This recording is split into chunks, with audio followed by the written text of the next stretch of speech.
What a weekend it is in sports. 7 Game 7s. Welcoming former Washington Capitals right winger, hockey analyst Alan May.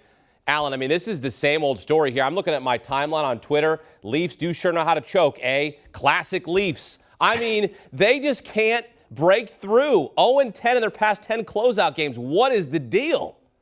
Well, I'm a big believer in that when you play pretty, you're going to end up on a bar stool somewhere watching the other teams play in the playoffs. And the Toronto Maple Leafs were a little too cute. They were a little too pretty. And you look at the Tampa Bay Lightning, the courageous performance by their team tonight. They lose Brayden Point early. It looks like a couple of their key guys have injuries, but they're big, lumbering defensemen. They crowded around their goaltender. Their goaltender, Andrei Vasilevsky, stole Game 6. That overtime victory that Brayden Point went with. And then they had players step in. They had players step up. You look at Nick Paul, just an absolutely fabulous performance tonight. Should have had a hat trick. Should have had on the last attempt that he had. He should have gotten a power play for the Lightning, but the refs refused to call it. But guys stepped up in such a big way. I look at the shot blocks tonight, the crowding around the net, and there was only one way to beat the Maple Leafs. It wasn't to get into a track meet and race up and down the ice with them.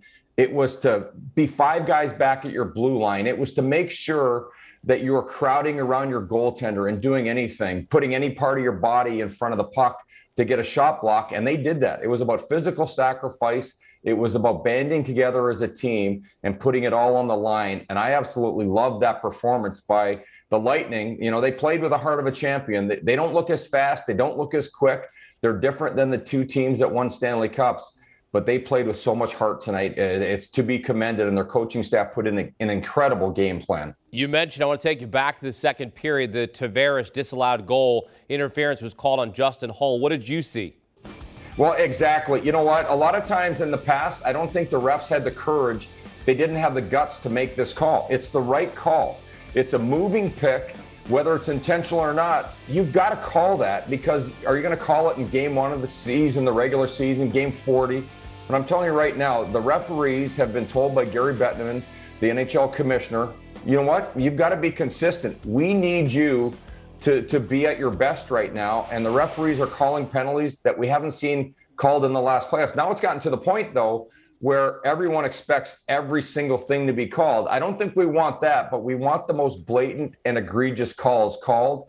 And tonight, that wasn't a blatant and egregious moving pick.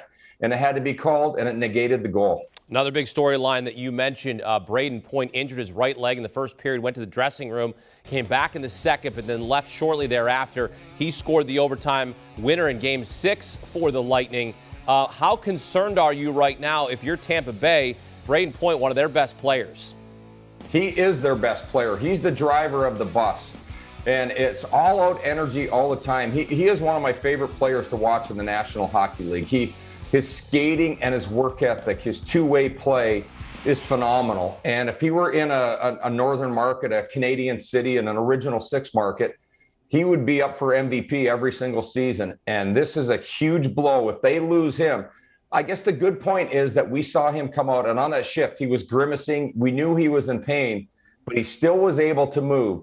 So hopefully for the next few days for the Tampa Bay Lightning, they can get a little bit of rest and then get their number 1 guy back, because I believe that they're not going to go too far if they can't. Tonight was grit. It was determination. But without Brayden Point, I don't think you're winning the next round. There's no tougher athlete in sports than a hockey player. I mean, you know that.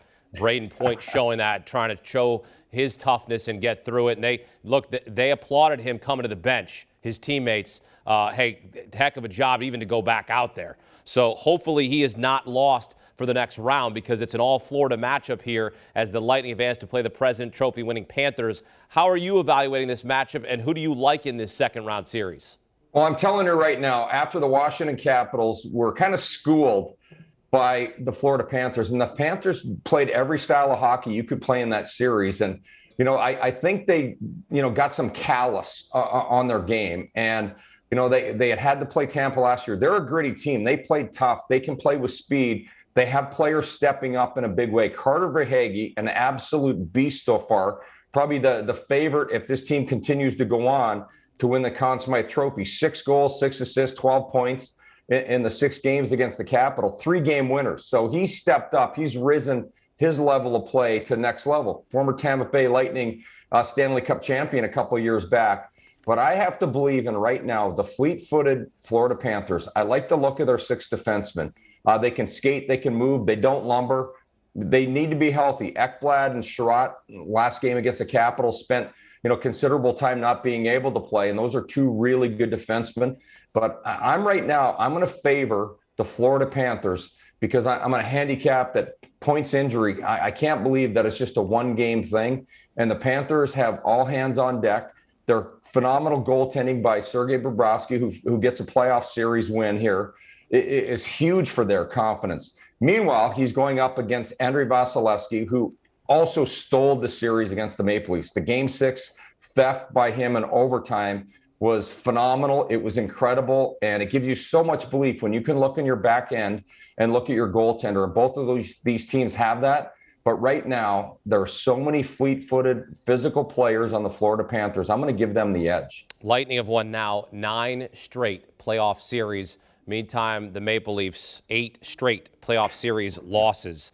It's been 18 years since they've won a playoff series. Look, and you can give any answer you want here. And if you have the answer, it would be the answer that everyone in Toronto's looking for, Alan, because they have not figured it out in 18 years. What has to happen for the Leafs to get out of the first round?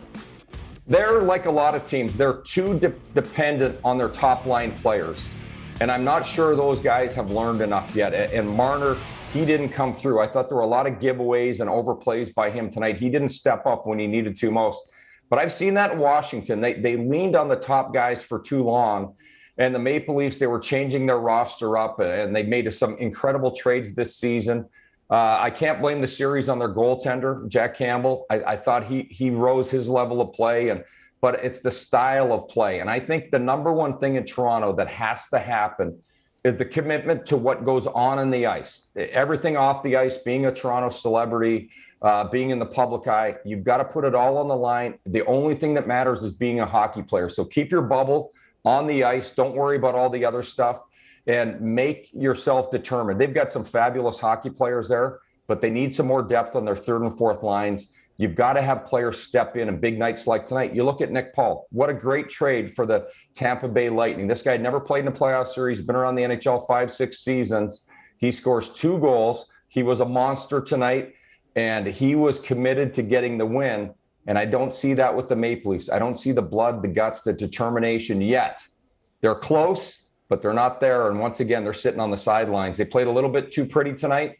And as a result of it, they're going to be on a beach somewhere watching the other teams play the next 3 rounds. Yeah, Austin Matthews, an NHL best 60 goals during the regular season, does get an assist here in Game 7. But the Maple Leafs, Austin Matthews coming up short. And look, they said they were going to put their balls on the line and see what was going to happen and go from there. Unfortunately, they come up short and deflated at home in Toronto as once again the Leafs come up short in a playoff series. Alan May with us here on CBS Sports HQ will be with us throughout the night here on HQ. And as you take a look at the longest championship droughts in the 4 major North American sports, the Maple Leafs have the longest drought in the National Hockey League at 55 years. Their last cup win in 1957. And they have not won a playoff series since 2004, going back some 18 years. Do you want a sports network that delivers everything that matters about the game? The highlights, the picks, the instant analysis, no yelling, no fake debates, no politics. Hit the subscribe button and never miss a moment.